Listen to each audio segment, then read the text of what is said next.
প্ৰিয় ছাত্ৰ-ছাত্ৰীসকল, অসমী বিদ্যা মন্দিৰ ইউটিউব চেনেলৰ অন্য এটা নতুন ভিডিঅ'লৈ তোমালোকক স্বাগতম জনাইছো। আজি আমি অসম জাতীয় বিদ্যালয়ৰ অন্তৰ্গত সপ্তম শ্ৰেণীৰ হিন্দী বিষয়ৰ দ্বিতীয় পাঠ পঞ্চতন্ত্ৰৰ প্ৰশ্ন উত্তৰসমূহ আলোচনা কৰিব ওলাইছো। যিসকল ছাত্ৰ-ছাত্ৰীয়ে এই পাঠৰ প্ৰশ্ন উত্তৰ কৰিবলৈ বিচাৰিছা, তোমালোকে ভিডিঅ'টো স্কিপ নকৰাকৈ সম্পূৰ্ণকৈ চাই প্ৰশ্ন উত্তৰবিলাক বহীত লিখি ল'বা। তেন্তে ব'লা আজি আমাৰ ভিডিঅ'টো আৰম্ভ কৰোঁ। क्वेश्चन नंबर 1, निम्नलिखित प्रश्नों के उत्तर लिखो। 1. राजा अमर शक्ति किस राज्य के राजा थे? उत्तर, राजा अमर शक्ति महिला रूप राज्य के राजा थे। 2. राजा अमर शक्ति के पुत्रों के नाम क्या क्या थे? उत्तर, राजा अमर शक्ति के पुत्रों के नाम थे वसु शक्ति, उग्र शक्ति और अनंत शक्ति। 3. राजकुमार कैसे थे? उत्तर, राजकुमार महामूर्ख, निकम्मे, नालायक और आलसी थे। 4. राजकुमार गुरुओं के साथ कैसा बर्ताव करते थे? उत्तर, राजकुमार गुरुओं के साथ चालाकी से डरा धमका कर भगा देते थे। 5. मंत्रियों ने राजकुमारों को पढ़ाने के लिए किसके नाम का प्रस्ताव किया? उत्तर, मंत्रियों ने राजकुमारों को पढ़ाने के लिए विष्णु शर्मा नामक पंडित का नाम प्रस्ताव किया। से विष्णु शर्मा ने कितने दिनों के भीतर राजकुमारों को पंडित बनाने की प्रतिज्ञा की? उत्तर, विष्णु शर्मा ने 6 महीने के भीतर राजकुमारों को पंडित बनाने की प्रतिज्ञा की। 7. राजकुमार क्यों आश्चर्यचकित हुए? उत्तर, राजकुमार आश्चर्यचकित हो गए क्योंकि गुरुजी आते ही मित्र संबोधन किया और पढ़ाने के लिए नहीं बल्कि बातचीत करने आए थे। 8. विष्णु शर्मा ने किस तरह इतने कम दिनों के भीतर राजकुमारों को ज्ञानी बनाया? उत्तर, विष्णु शर्मा ने अपने कहानी के भीतर की नीति शिक्षाओं के माध्यम से कम दिनों के भीतर राजकुमारों को ज्ञानी बनाया। 9. विष्णु शर्मा द्वारा सुनाई गई नीति शिक्षा पर आधारित कहानियों को कितने भागों में विभक्त किया गया है? उत्तर, विष्णु शर्मा द्वारा सुनाई गई नीति शिक्षा पर आधारित कहानियों को 5 भागों में विभक्त किया गया है।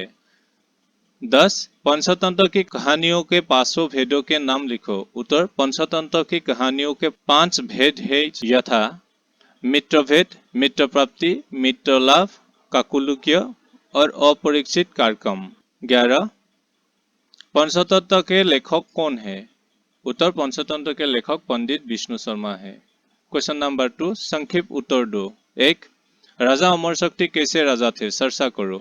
उत्तर, राजा अमर शक्ति एक बहुत ही ज्ञानी, दयाशील और दानी व्यक्ति थे। उनके राज्य में किसी की भी कमी नहीं थी।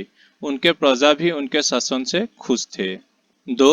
राजा किस बात पर हमेशा चिंतित रहते थे? उत्तर, सब कुछ होने के बावजूद भी राजा दुखी रहा करते थे क्योंकि उनके तीनों बेटे नालायक और निकम्मे थे। उन तीनों पुत्रों को किस प्रकार राज्य शासन करने के योग्य बनाया जाए, इसी बात को लेकर वे हमेशा चिंतित रहा करते थे। 3. मंत्रियों ने राजा को किस पंडित के बारे में बताया और क्यों? उत्तर, मंत्रियों ने राजा को विष्णु शर्मा नामक पंडित के बारे में बताया क्योंकि राजा के तीनों बेटों के लिए एक ऐसे गुरु की आवश्यकता थी जो कि उन्हें समस्त शास्त्रों का ज्ञान दिला सके। विष्णु शर्मा भी एक ऐसे ही गुरु थे जो शिक्षा दान के क्षेत्र में कुशल और प्रिय थे। उनके छत्रछाया में नालायक, निगम में भी ज्ञानी और पंडित बन जाते हैं। 4.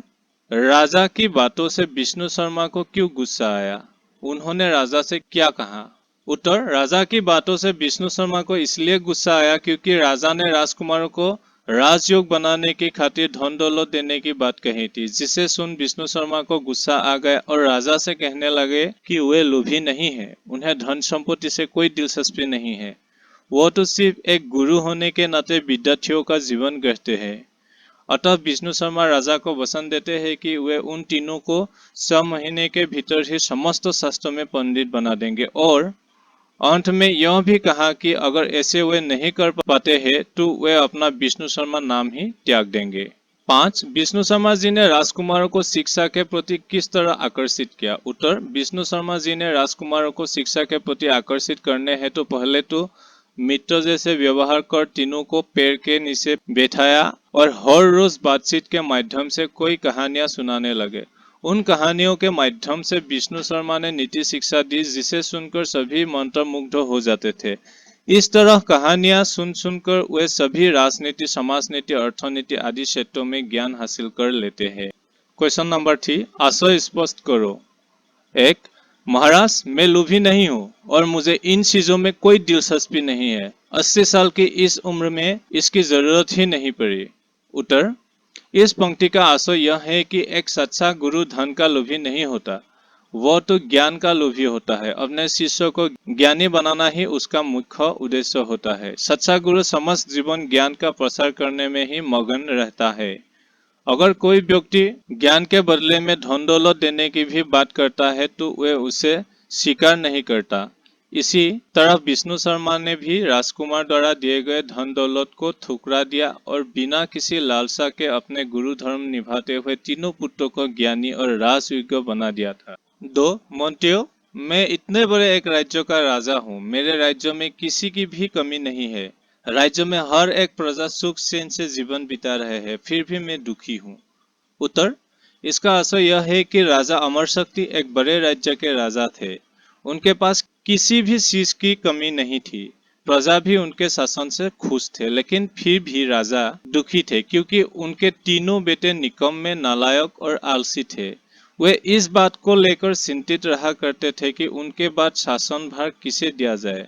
शासन करने की योग्यता उनके तीनों बेटों में से किसी एक में भी नहीं थी। इसीलिए राजा अपने मंत्रियों को बुलाकर अपनी दुख भरी गाथा सुनाने लगते हैं। प्रिय ছাত্ৰ ছাত্ৰীসকল, এই পাঠটোৰ প্ৰশ্ন উত্তৰ ইমানতে শেষ হৈছে। অন্য পাঠৰ প্ৰশ্ন উত্তৰৰ বাবে আমাৰ চেনেলটো ছাবস্ক্ৰাইব কৰি তোমালোকে ভিডিঅ'বোৰ চাবা। তাতে সকলো পাঠৰ প্ৰশ্ন উত্তৰ পাবা। আজিলৈ এৰিছো। ধন্যবাদ।